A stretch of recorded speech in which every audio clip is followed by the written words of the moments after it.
Okay, if no one has any questions for right now, I will go ahead and start with the questions that I have listed.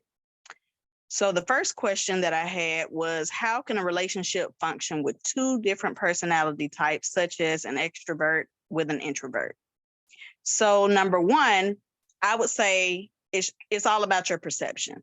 So when I say that, I mean, are you looking at it as someone who is your opposition, or someone who's the opposite of you, or are you looking at it as someone who complements you? So for example, my husband is very outgoing, and I am I'm not introverted, but I'm an ambivert, which, is different. At times I want to be to myself, and at times I want to be with other people. And so during those times when I want to be to myself, I have to learn how to appreciate what he brings to the table and vice versa.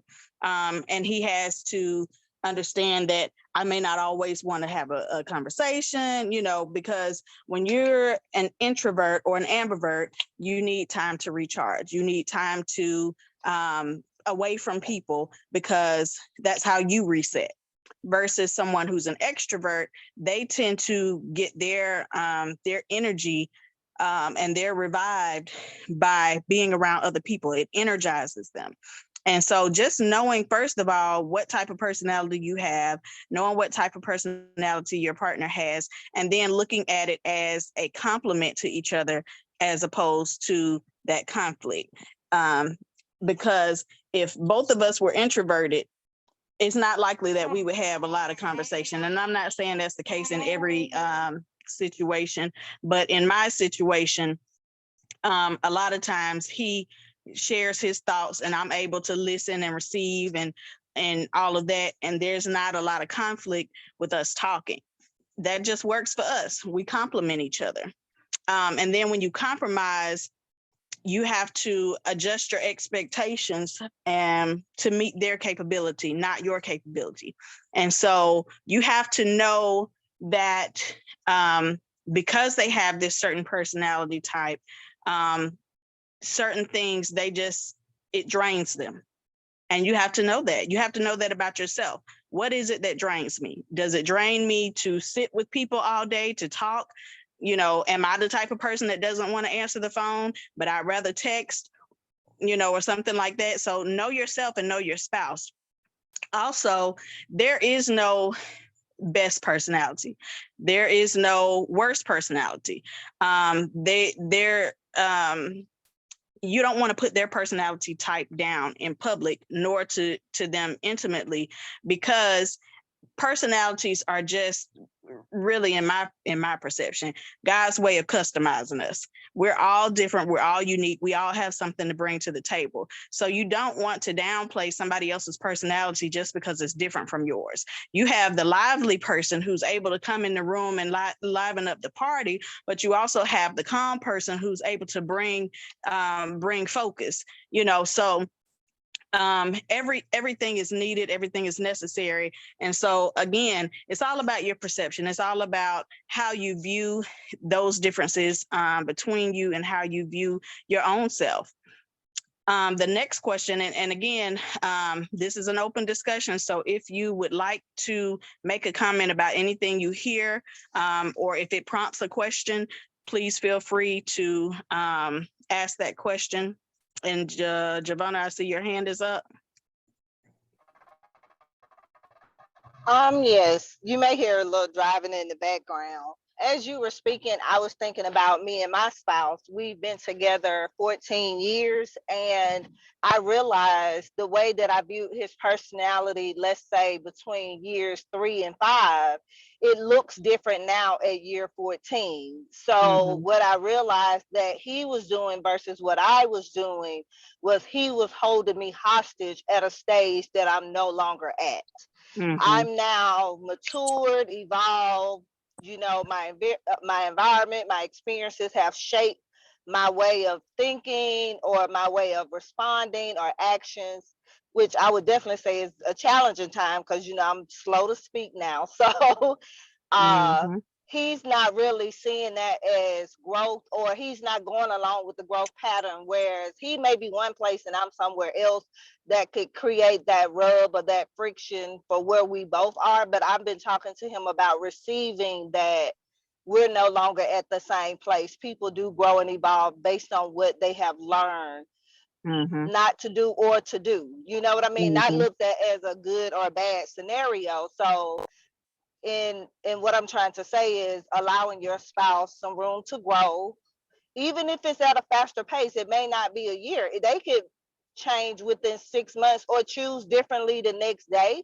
It's just make sure you're available to that. And that was something I had to learn, that it wasn't like, oh, look for it every year. I may have to look for it more frequently than what I thought, and hear him and understand his ways a little bit sooner than what I perceived. So that was my observation. I just couldn't put a time limit on, oh, 3 to 5 years, yeah, you'll be different. I'm noticing sometimes it happens sooner now. And I'm so glad that you brought that up, because personality types can change over time. Life experiences, like you said, you learn from certain things, whether that's a good thing or a bad thing, is adapting to your environment. People can change, and change in and of itself is not a bad thing. As I said, no personality type is really a bad personality type. It just has to be controlled. And when I say controlled, I don't mean controlled by somebody else. I mean controlled by the person who has the personality. But it can change. And as the person who is changing and the person who's noticing the change, grace has to be extended, because you're going into uncharted territory. This is not the same person that it was, last year, 2 years ago, 5 years ago, however long ago. And so you have to be gracious to this person as they're changing. And you can express yourself, but express yourself in a way that does not tear them down. A lot of times we think, okay, we hit 21 and we completely grown up and we're not going to change anymore. But that's not the case. Most of the time we're growing for a lifetime. And that's why I say I'm a lifetime learner, because I'm constantly growing. Now, the one thing that does need to remain stable is your foundation. I kind of look at relationships or even personalities like a house. You have the foundation, but you may change the paint. You may change something that's not so crucial, but if their foundational beliefs are still the same and they're still fundamentally aligned with yours, then try your best to work with that person and understand where they're coming from and understand the change that is taking place, and why they're changing, or why you yourself are changing. So I'm so grateful to you for bringing that up, Jay.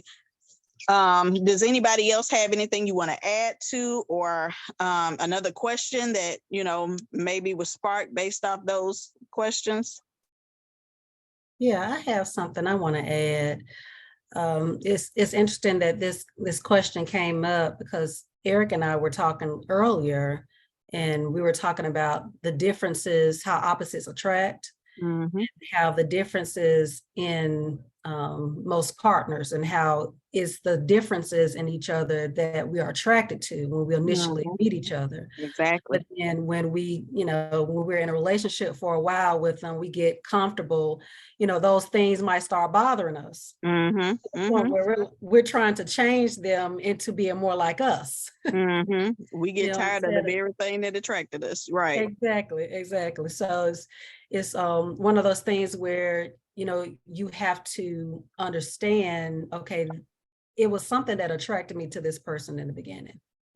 This person is who they are, and they come to the table with these gifts and these attributes, and I want them to accept me as I am and as I grow and evolve as well. So that's one thing that kind of prompted me when you were talking about the introvert versus the extrovert. Right. And I think Janice shared that she and her husband are have different personalities. She's an ambivert and he's an introvert. And she said it works for her. And that's great. It can work. But again, you have to be careful that your perception of those differences is a complement versus a conflict. So our next question was, what are steps to take when trust is broken? And that, when I say trust, that could be financially, that can be their fidelity, that can be exposure, meaning, you embarrass them or something, or it could even be abuse. And so some of the things that I would consider is acknowledgement. You got to call it out. And if you're the offender, you should be the one to initiate that, but sometimes people's pride won't let them.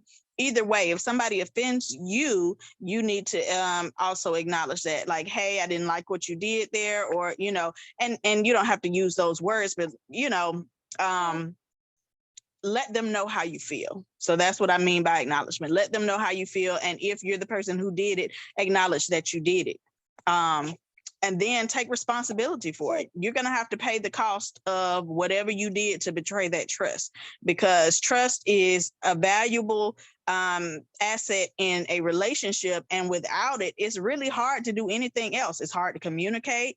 It's hard to really grow together. It's hard to do anything when you don't trust somebody. And like I said, that could be financial. Somebody could have had an affair. Somebody could have embarrass somebody in front of their friends or their coworkers or whatever the case may be. And then there's that abuse. I'm not an advocate for staying in an abusive relationship because it's dangerous to assume that somebody's just going to change just because they said they're going to change. And I just I believe in a God that specializes in the things impossible and in changing people. However, I don't advise people to stay in situations, and I don't necessarily advise people to leave either. It just depends on the situation. But I don't advise people to stay in abusive situations just because, again, you never know what somebody's capable of, and I don't want them to take it too far and then there's no coming back.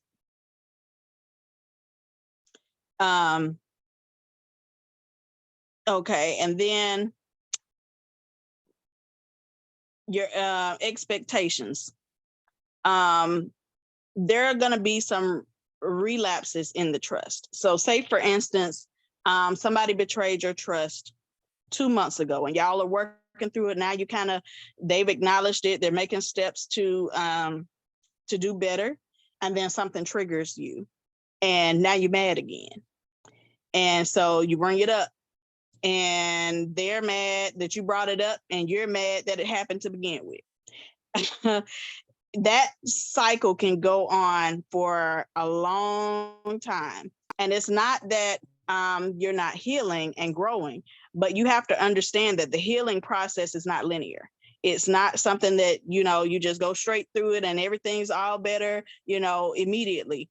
There are times when things are going to come back up and it's going to really make you consider whether you should have stayed, what you should have done. And you just really have to be intentional about safeguarding your relationship from those relapses.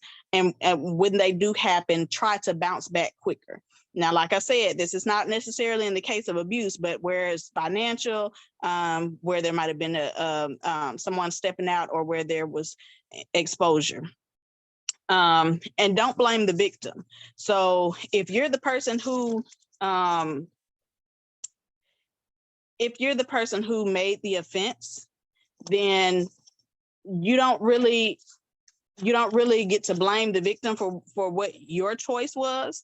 Now you can tell them what led to your decision, but ultimately it was your decision. It was your choice. And so we have to be careful that when somebody is upset about something that we did, now, no, they're not supposed to hold it over your head forever, but you're also not supposed to flip it back on them and say, well, you did this. That's why I did that. And, and then it becomes this back and forth war against each other. And so you have to be careful of that.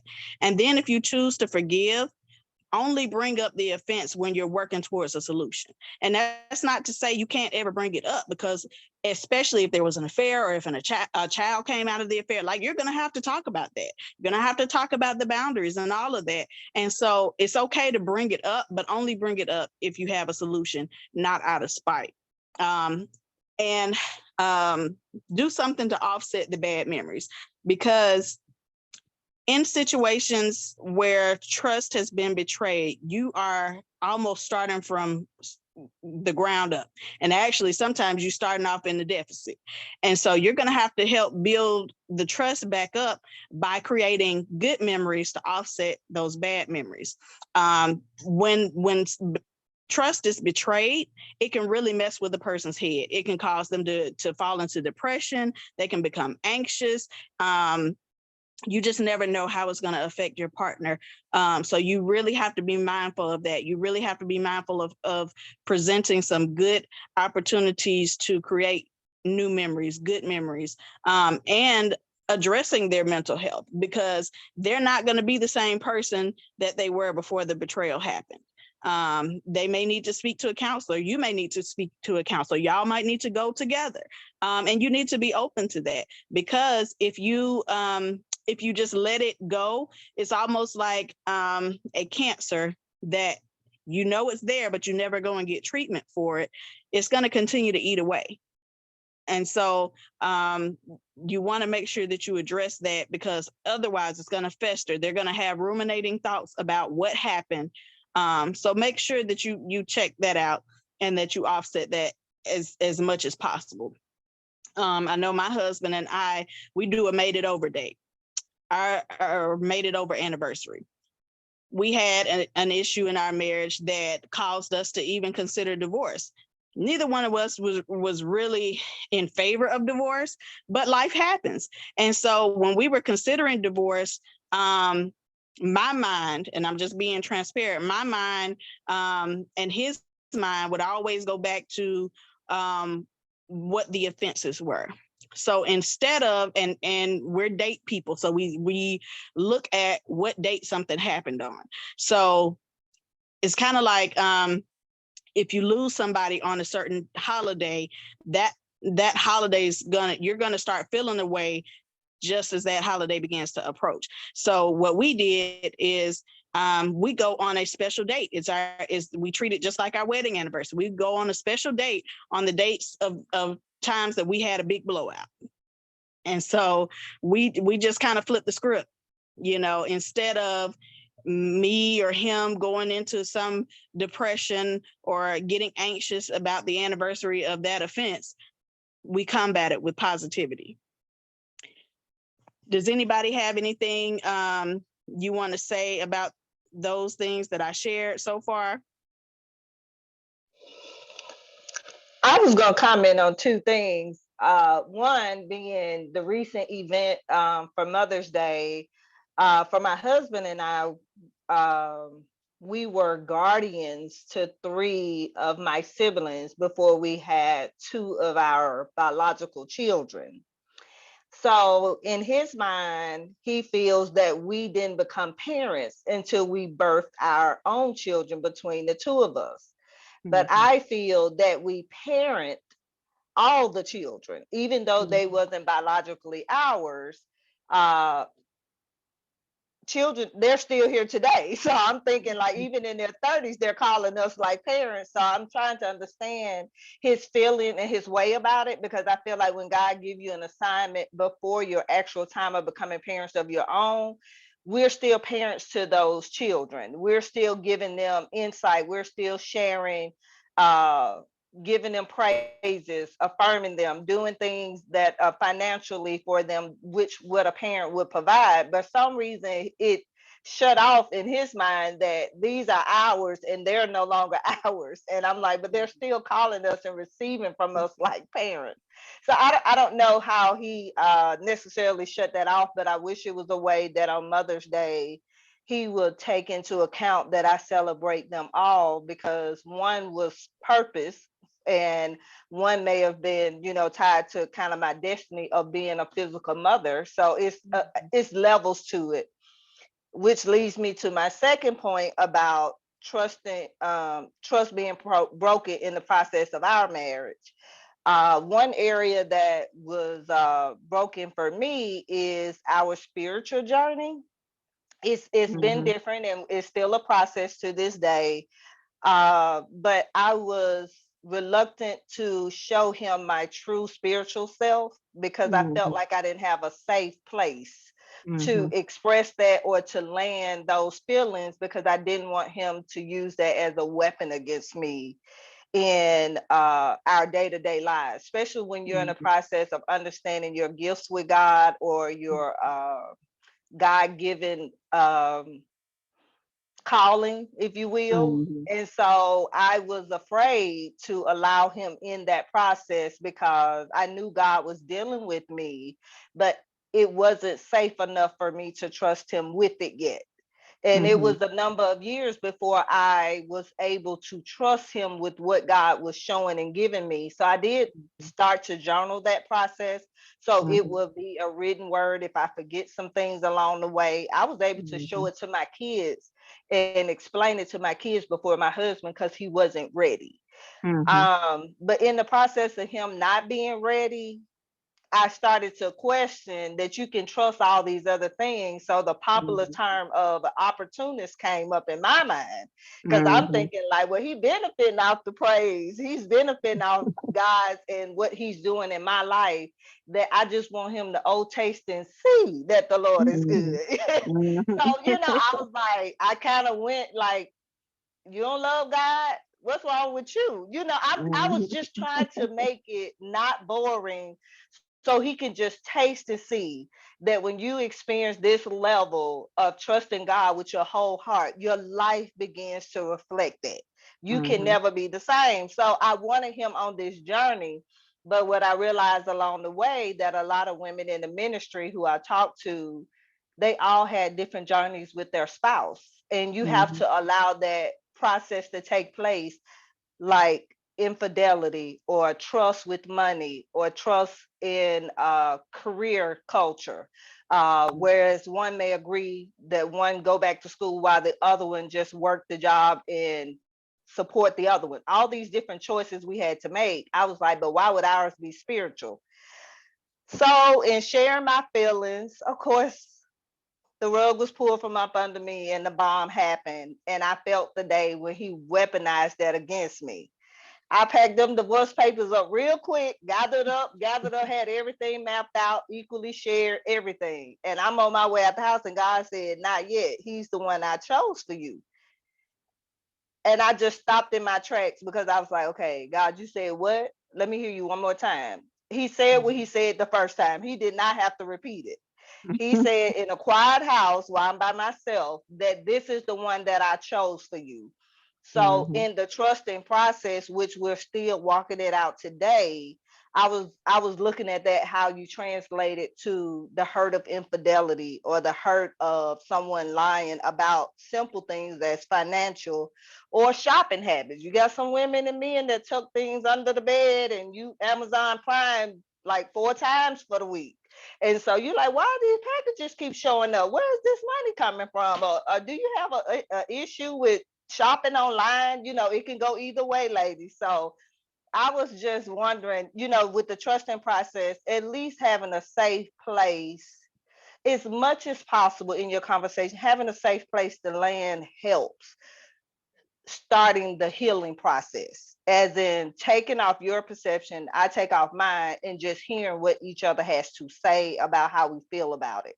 That helped me when I didn't sense his judgment ready to attack versus just listen. So I could feel his energy shift, and his response became different because of that. So um but you also have to be willing, like you said, you have to do the work. You all have done the work, still doing the work, and you have to continuously do the work. Whereas in my mind, I thought if we started that initial conversation, we started the work, but didn't realize it's continuous work, uh, year after year. Because just like you grow in other areas, that spiritual growth is going to take off. But I also realized the enemy attack in all areas. He don't just come in one way. He's looking for any way to come in. So I had to guard a lot of different ways, even if it was health, it was your mind, it was your household, just chores around the house, like feeling like traditionally a woman's role is this. All kind of stuff started coming up. But I kind of Mhm. recognized the enemy in the way he was trying to come in from the one conversation, because I actually let that wall come down. So I Mhm. had to really begin my work in seeing things around me in a different way. Mhm. Thank you for sharing that, Jay. And what I really kind of grabbed from what you said was sometimes in the trust situation, it starts out as a very lonely and personal journey. When you are experiencing a lack of trust or a loss of trust, you have to go within yourself and you have to look and see what it is that you want, look and see what it is that you will accept. Whether you're the person who betrayed the trust or you're the person who lost the trust in someone else. And another note that I had written down was that you should check in regularly with your spouse and pray. um, as a believer myself, prayer is the answer. It's the biggest part of the answer. It's not the only answer, because prayer without, or faith without works, is dead. But I believe that when you pray, God will direct you. And when he directs you in the correct steps to take. And it might not always be conventional. What works for you may not work for me. So we have to be in tune with God's voice. We have to be able to hear what he's saying about our particular situation. And in both of your situations, you've had to kind of walk this thing alone in the beginning. But that's However, the same thing what you were saying. That's that difference between lack versus loss. That's a mhm, big difference. Even though both of those terms are so close together, you mhm, have to hear the lack versus a loss in that.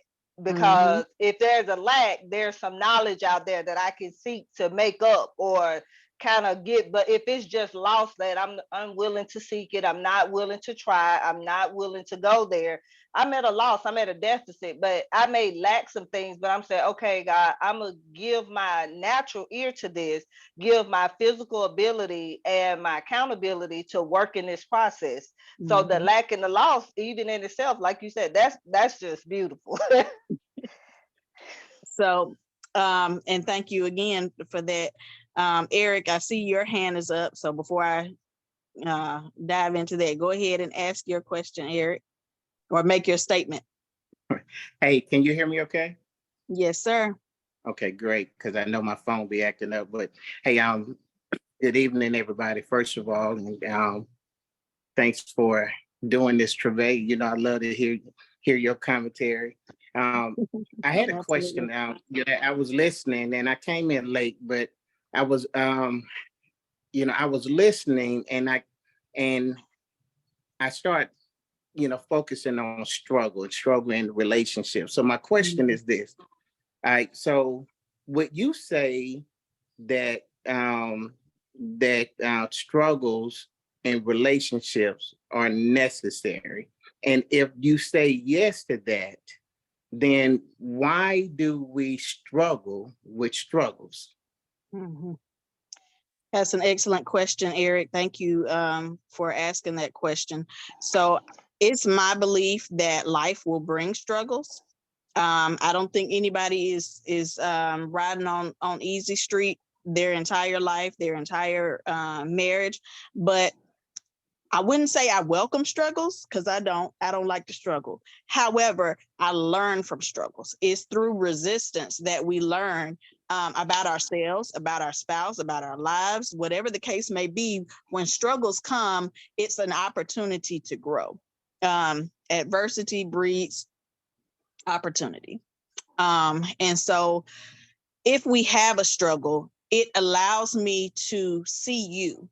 It strips away all the makeup, so to speak. It strips away all the things that you're using to cover up how you would really respond. So usually when I'm counseling people and I'm and they might be seeking marriage, I usually ask them, have they seen their spouse in every setting? And when I say that, I don't just mean, have you seen your spouse with their mom or with their homeboys or homegirls or anything? I want to know, have you seen them angry? I want to know, have you seen them sad? I want to know, have you seen them happy? I want to know, have you seen them experience loss? Whatever the case may be, I want to know if you've seen them in any capacity other than just being happy, because that's going to tell the story of how they're going to respond when life happens, because it's going to happen. And so we have to be careful not to just base what we think and what we feel about a person on the good times, even ourselves. Like, there are sometimes when I reacted and I was like, "Ooh, I never thought I'd do that," or "I never thought I'd say that," or whatever the case may be. And I like to say, when going through childbirth, you really find out your true your true colors. If you wasn't a cusser, you might become one. You never know. But I'm just using that as an example. But I'm just saying, when tough times happen, it really exposes who you really are. It exposes what you turn to when you're in trouble.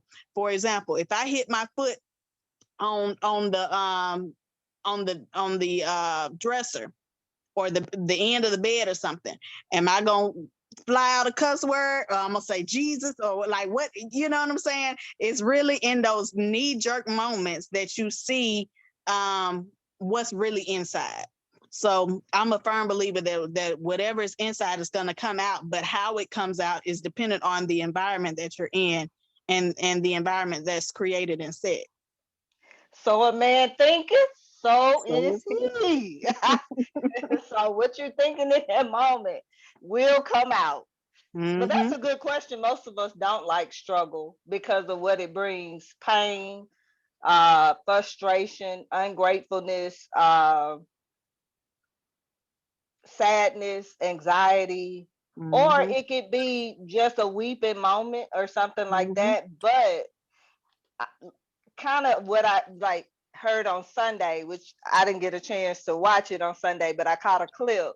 It was never God's intention for us to not have like struggle. He wanted everything he created in the beginning was good. It was just good. That's all we heard. In the beginning, it was good. Whatever he created, it was good. So it was never his intention that we would have that struggle. However, our flesh and our will got in the way of it. So sometimes we still have to kind of take it back to that cross. He did absolutely nothing, but he went there because of us. So a lot of times I try to say, okay, God, what we doing? We out here. So are we in the deep? I mean, are we in the shallow? What I need to do? Because I'm doggy pedaling. I'm like, I get my doggy pedals out. Like my head is barely above water. So a lot of times I would take a practical situation and use a biblical reference just to flip it to find my strength in it, and then still ask God, what's the lesson in it, where I can go find the material, seek out the journals, the books, the podcasts, the Zooms, or whatever I need to get to bring that into more of the day-to-day process of how to refuel my mindset. Because I will say, at this stage in the 40s, I'm dealing with a little anxiety and a little turbulence because COVID brought about so much on the unknown, but it also pulled out so much at the same time. So it was a push or pull. And I'm like, man, I really am not okay with the way this struggle kind of looking a little rough. It was so big of a question mark with absolutely no answers. And then when the church shut down, that really just took it on over for me, because I was like, okay, this thing got serious. The So whole you were world has struggling with the literally, struggle. I mean, that was an ultimate struggle that either could have pushed or pulled you in such a direction if you didn't have what you was talking about earlier, that foundation to kind of move you a scale above where you were or push you back a couple notches. But it also was like, if you didn't have that team that loved you through that process, held your hand through that process, talked you through that process, even in some cases, it turned into self-talk. But you had to get there no matter what. Whatever it takes, get there. If you got to go to class, if I got to get on a Zoom and we just out here together, anyone who was willing to be there as a listening ear or respond to me in a way that didn't make me feel alone, it was where I can bear the struggle a little bit better.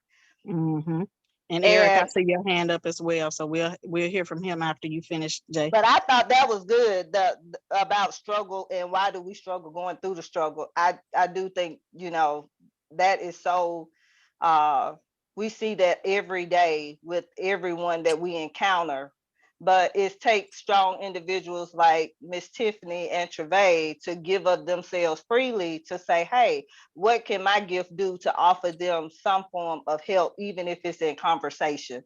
That's all you need. It's just a little bit. That's all it takes is someone to say, I have this much to offer.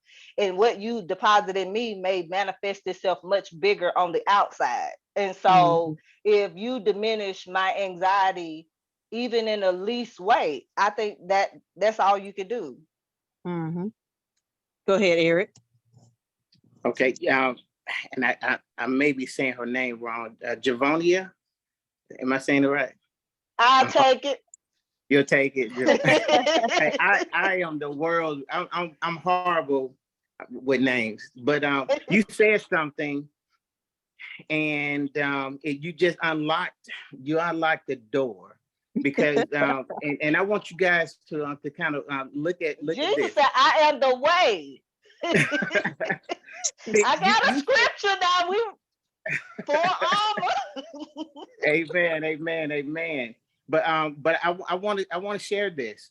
You said that everything that God created, he said that it was good, and that's correct.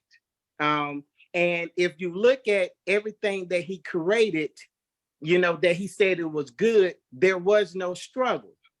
But here's the key. When he created man, guess what he said? He said, it's not good to be alone. And here is, and now comes the struggle. See, no other creation struggles with who they are or what they were created to be.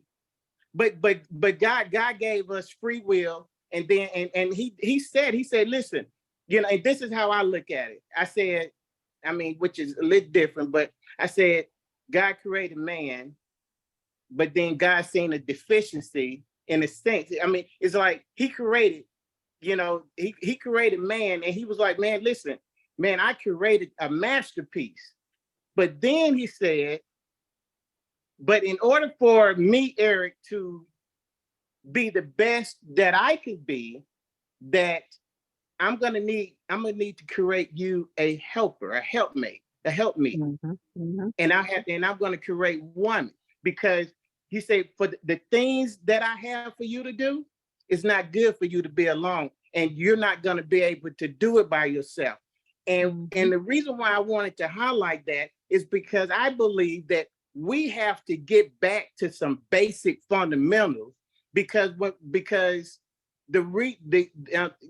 one, I believe that the struggle, is necessary, because like Ray said, it's a perfecting process that's going on through that struggle, and I also believe that when we avoid the struggle, we end up weaker. We end up with less than what we're supposed to have. And we need to, and I want to just say we need to embrace it, because I do believe that through these struggles is where God is really, not only is he revealing who he is, he's revealing to you who you are.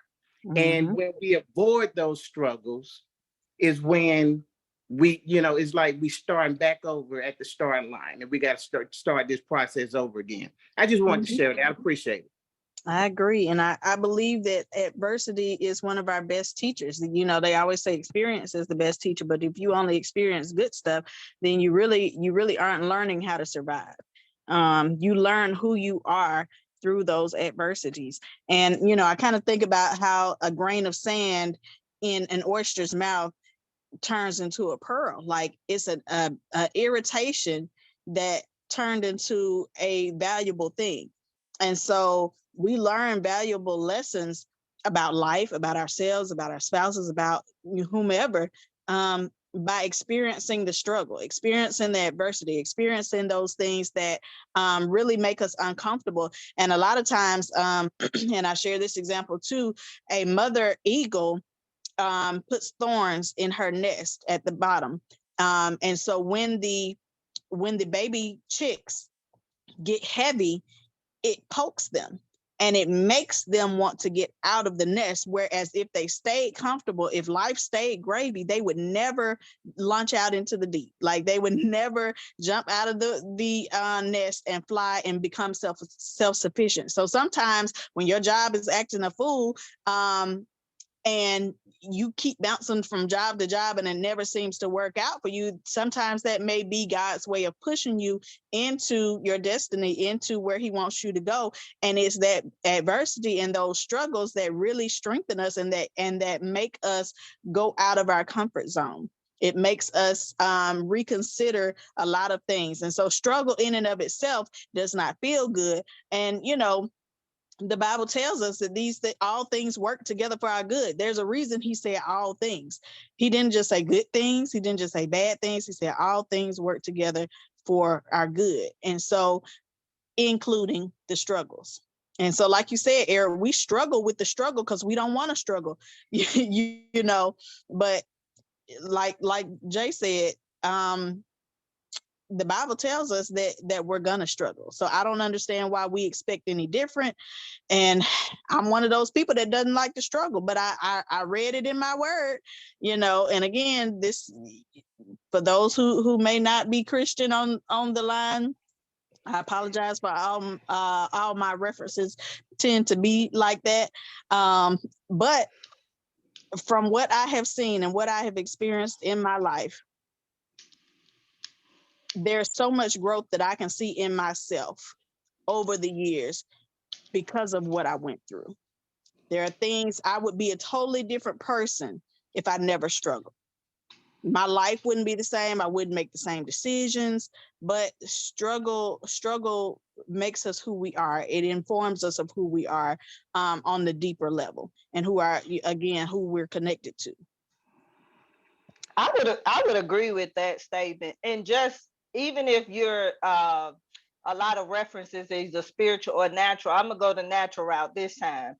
Um, I was singing in the choir, and I know it's new school for praise team and you know all of that, but let's go back when we was in the mass choir at the church. And so I was singing in the choir, singing in the background, and God dealt with me on shutting my mouth. I thought I was singing for the Lord, the joy of the Lord, and everything. He just closed me down, and I lost my voice. And then from losing my voice, I lost my sight. Mom took me to the eye doctor. Back then, it was like the Eye Foundation, low income families. We was all in there.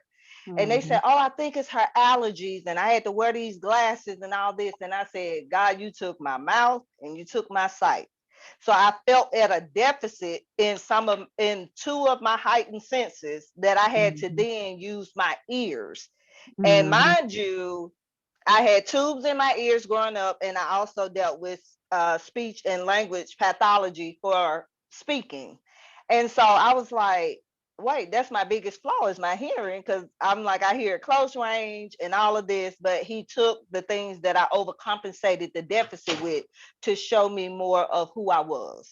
And he did that as a way from, at my request, I thought that was a struggle because I didn't know how to function in it. How do you function in school? How do I function around my peers? How do I still do these things that I normally do when I'm at a deficit? And that's just like anyone else. If you're born paraplegic or quadriplegic, you make up the difference in another area that strengthens you. And so don't look at that just as a spiritual way. It's something in your natural form that's at a deficit that you have to compensate somewhere else until God releases it. And so even if he didn't release my mouth then, I'm learning now as an adult when to shut my mouth. Take your mouth off of it. Or, hey, you, like Travaé says all the time, she's at a difference of where she see good in people all the time. And so some people don't look for those things because they're trained to see what God wants them to tap into to cover that person or whatever that is. And so we may miss what we would consider the struggle, but God gave you that ability to overcompensate something else.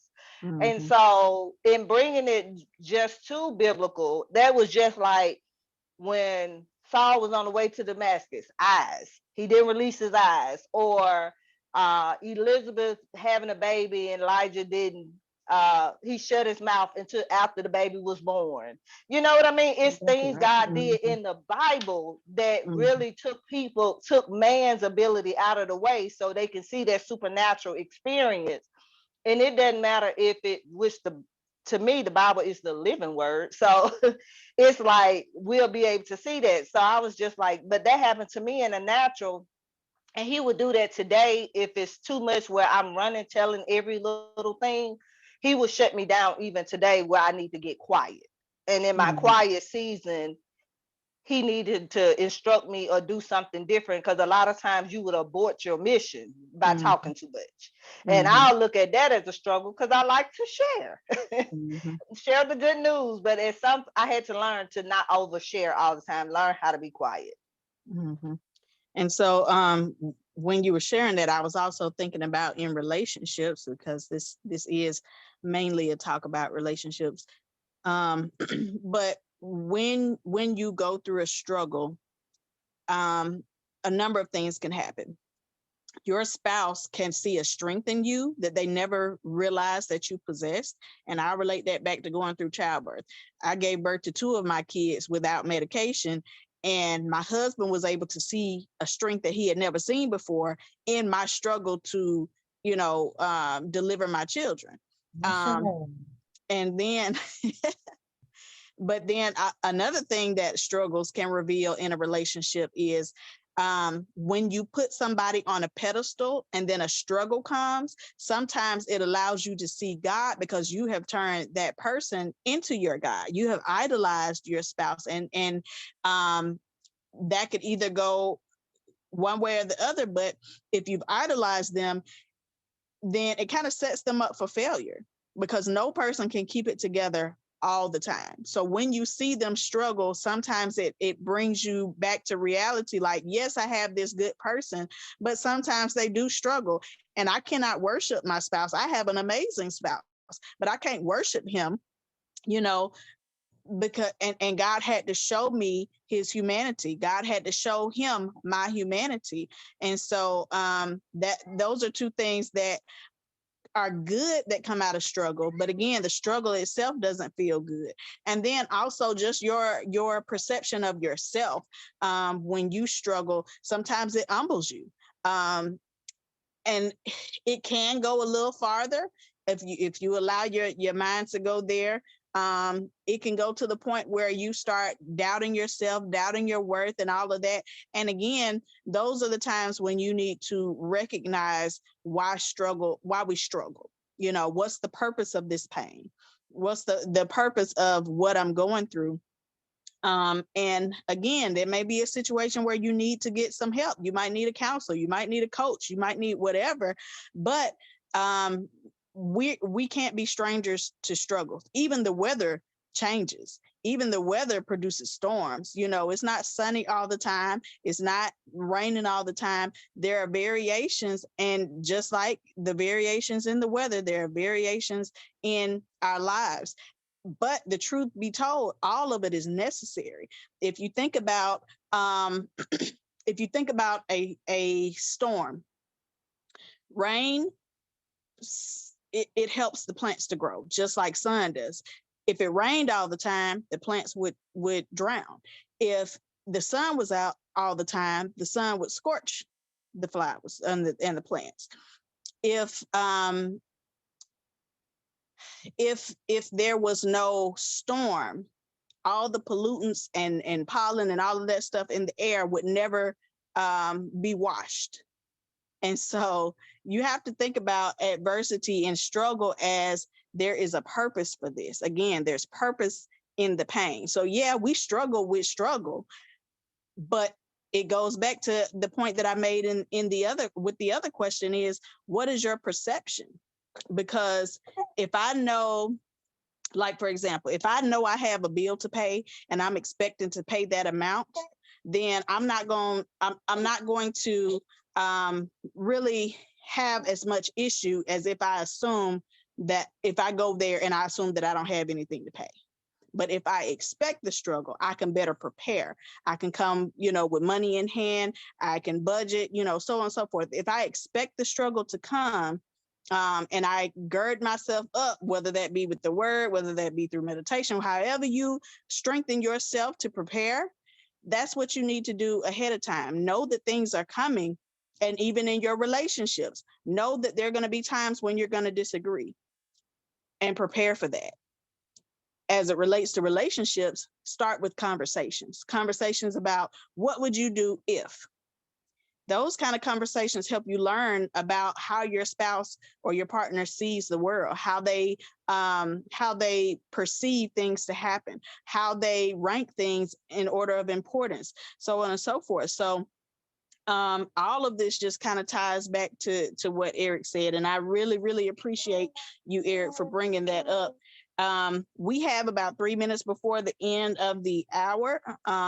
And so I want to take this time. I'm not going to do any of the other questions that I had listed. We'll save those for the next time. But if anybody wants to give a last word, if anybody wants to ask, a question that I can give a quick answer to, I would allow you to do that at this time. Hey, I want to just say thank you. I really appreciate this. Thank you, Tiffany, for the platform. Travaé, you always come with the truth. When I was a little off with time, but I said, yep, I'm finna stop what I was doing because I knew you had a word and I wanted to catch it. And I'm gonna just say Jay. Because I obviously I messed your name up, so I'm gonna say Jay. You know what? Listen, your insight was on point, and I appreciate you as well. Yeah, I definitely want to piggyback on that because I wanted to say something to Jay too, because I know you mentioned a few times about oversharing and talking too much. I kept hearing that when you were talking, but I mean, that is you. It's not talking too much. It's not sharing too much, because that is you. That's how God has created you. So I just want you to embrace who you are, and just ask God, hey, when do I use this voice? Yeah. Because you might not have to use it or need to use it everywhere, Yeah. but God has Well, given that's what I'm learning, and I'm in counseling to do that. And I mean, I was even ashamed to say I had to go to counseling, and I shared it with Travaé. I went through a really dark, depressive time because I didn't know I was me. And so I didn't know what to do with it. It felt awkward. It still feels awkward. But I had people like her who would just sit outside my door and know I was sitting on the other side. And she just wouldn't give up, and I'm like, I'm not answering the door, wouldn't answer a call. I just thought I never could get out that hole. And I mean, even if she brought just some tissue and a keychain, it was a lot of little stuff, just with little quotes on it, just to climb out a little bit at a time. And now I'm still going through that, but I'm allowing my family to go on the journey with me, because Yes. being unique in a marriage, it's really hard, and I don't want to get too emotional about it, but God is allowing my husband to see me, Good. and not just naturally, the spiritual gift that is attached to me, which brings a lot for our household. And it may be a big mantle, but I feel like we can conquer this. Just say yes. You know what I mean? Or just be a listening ear, like the pillow talk or whatever. I get so emotional about it because I know sometimes I have to say yes to the assignment and allow God to do the work for my family. And that's kind of where I'm in between saying, you let go of him. I got him. You just do what I asked you to do. And so in going through that, I have to step out and do some uncomfortable things. So what you see even tonight is a part of the journey. That's awesome. And I tell people all the time, it's not what you see, but it's the things that we're not saying. And that's what conversation provides. It's a lot we don't say, and it's a lot you don't see, but it's definitely there. So it's always transforming me each time that I encounter someone that's just bold enough to say, I'm here. Yeah. And it's just a few of us here, but it's impactful. And even the one that may talk the most, I may be the hurt one in the room. I may be going through a little bit more weighted stuff than anyone else, but I refuse to give up. Yeah. And then you never And know. that's kind of where I am. So I didn't mean to get emotional. No, you're good. You're good And because you never so know what you have to yeah. say is going to bless Mhm. other people, and what place that person is in. That you're in a position that you're going to bless them, because God knows if I tell Jay, she's going to say it. And God needs our mouthpiece. We're a mouthpiece for God. Right. And God needs you. And I'm so glad that you said that your husband is going on a journey with you, because he has a place as well. In that, and as you all grow and evolve together, God is going to use both of you Thank you. to bless many people, many couples. So I just wanted to encourage you. And Travaé, this has been a wonderful, wonderful night. I thank you. Thank you as always. Hey, let me just add this piece in, because y'all get me hyped up. I'm trying to get this workout in. Y'all messing me up. But you know what? I just want to say that that God like literally made each and every one of us perfect.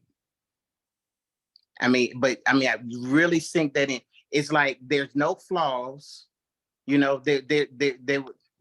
no need for him to come out with a 2.0. He like literally nailed it on the first shot. You see what I'm saying? And the deal is, there's two things that we have to do. One, we have to accept that. We have to realize it. And the second thing that we have to do, we have to walk in it. You see, because once we accept that, now everything else is going to be according to how people perceive us and how they receive us. And that ain't got nothing to do with us. Because when you get it in your head that God made me perfect, if I talk a lot, man, God did it for a reason. You mentioned Saul on the road to Damascus, and studying Saul, I realized that God literally said, I don't want you to change anything about how you are, Saul. He said, but I want you to change teams. And I want you to have that same tenacity, but I want you to do it for me. So now what we have to realize is that, man, listen, God did it. We have to find our place and say, okay, God, what is it that you are requiring of me? Because you did this for a reason. If I'm talking too much, it's for a reason. If I'm not talking at all, it's a reason. All of it has a purpose. And I promise you that was one of my biggest struggles, because I had to realize, I had to come to that understanding that, with the words that you can't pronounce, how you butcher word, all of that type of stuff, that doesn't mean you do not talk. What it means is that, I realized that, you know what, no matter what, if God gave me a word, I have to speak that word. And I had to tell myself, whoever or whomever this word is for, that is why God told me to do it. And I don't care how it comes out. All I gotta do is be obedient and say what he say, do what he say, do, and I'm good. Thank y'all. I think it's about time to pass around the offering plate. He did that on purpose. Let the church say amen. Amen. But yeah, that goes back to, you know, our first question where we talked about the different personality types. God has need of us in every shape that we come in. He would not have created us that way if he didn't. And that's something that I think a lot of people struggle with. We don't like who we are. You know, we don't like the identity that we have because we're comparing our identity to somebody else's identity, and comparison is the thief of contentment. And so, you know, if you get caught up in that comparison trap that, you know, social media has magnified, you know, there are some beautiful things that come from social media, you know, even such as this talk.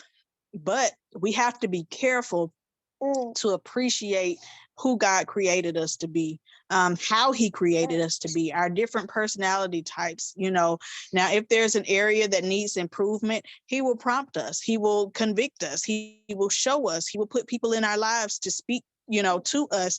And we have to be sensitive enough to his voice to know what he's saying to change, what he's saying to remain the same, how we need to change. And like we said, he's equipped us with everything we need. It's just a matter of how we use the tool. If I'm using a hammer when I need to be using a wrench, then it's not going to work the same way. But that does not mean that the tool is not necessary. We just have to understand how to work with our tools.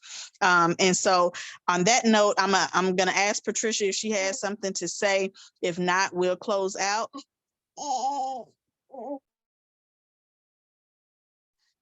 Hey guys, I know I've been quiet all night. I've actually been listening. You guys have been saying such great info.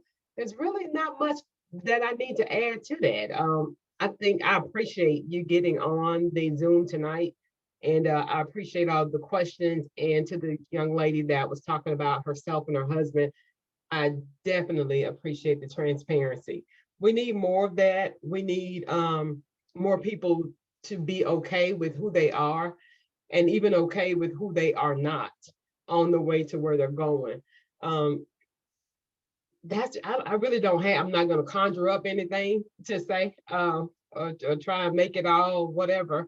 I just appreciate everybody on the live tonight. I look forward to doing it again.